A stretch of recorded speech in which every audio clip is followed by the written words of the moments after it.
ปะ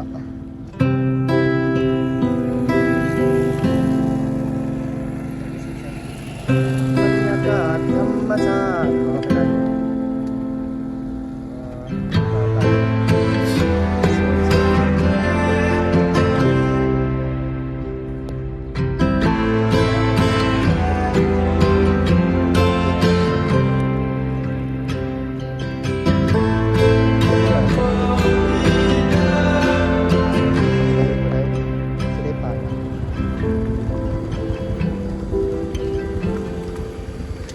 ได้กระดุม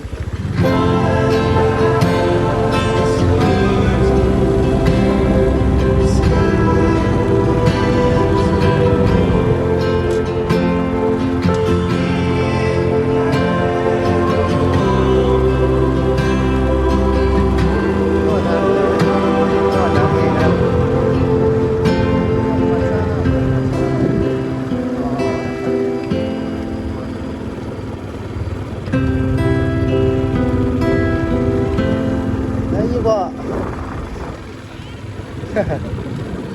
มาลินน้ำมาลุกลินน้ำ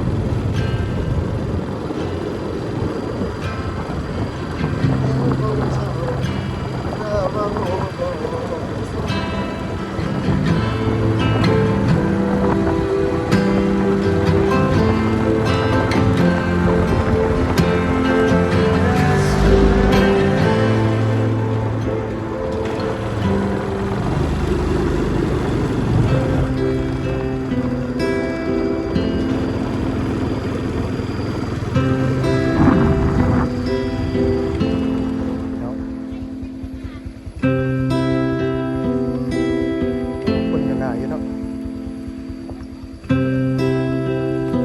นานอยู่ไม่เท่า ได้ยังบ่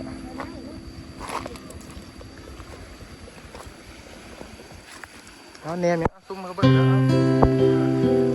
แนมเดียวอะไรเนี่ยมาซาแข่งขบวนเนาะขบวนจังหวะเนาะปวดได้เกิน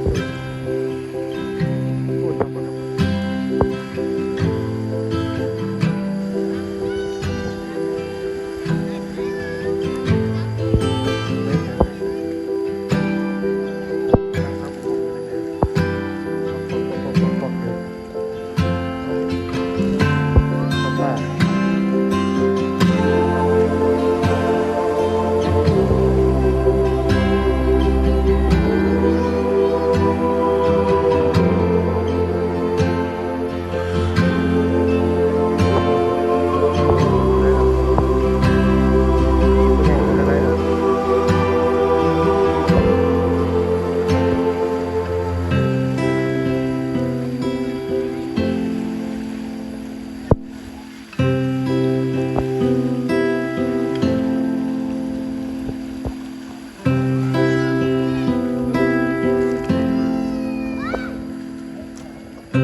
รถนี้เดียว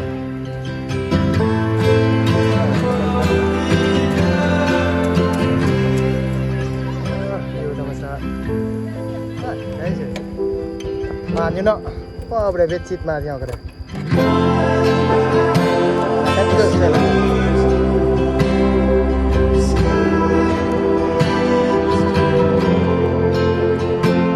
ได้อยู่เนาะ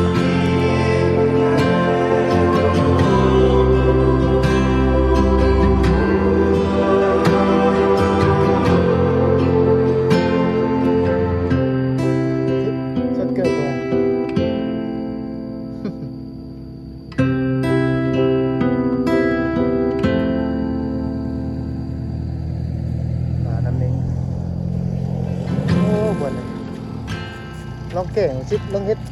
เก่งคนดู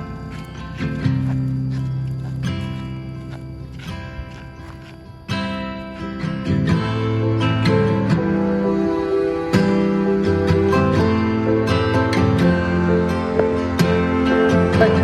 งไงโอ้เวลาอยู่อ่ะ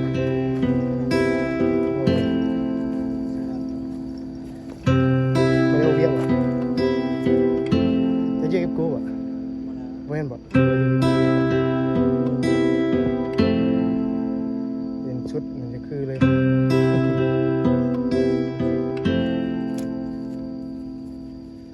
โอ้ชิดเอาพอได้เนาะ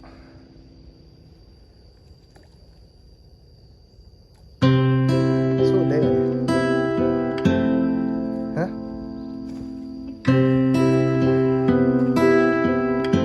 เคยโอ้ยมันจะเป็นเกาะตาด้วยชิดขึ้น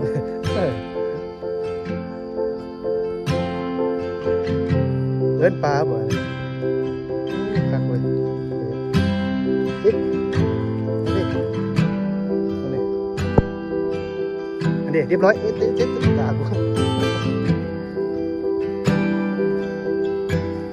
ก็ได้เนาะเดี๋ยวชิดเอา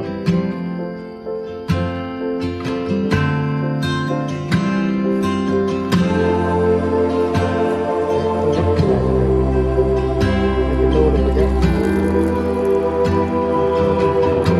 มากแบบ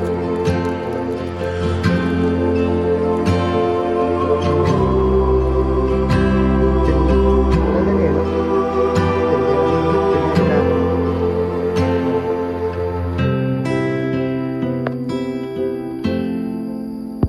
เรียบร้อยทิ้งอ่ะเรียบร้อย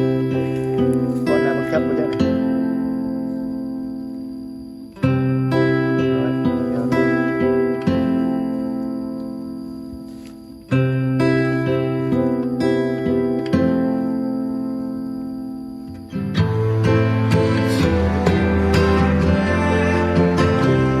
แล้วปลาในคลองเหี้ยเด้อเจ็ด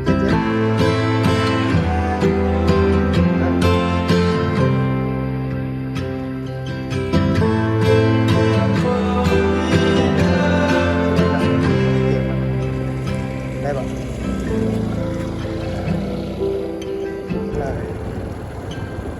เย็บผู้สาว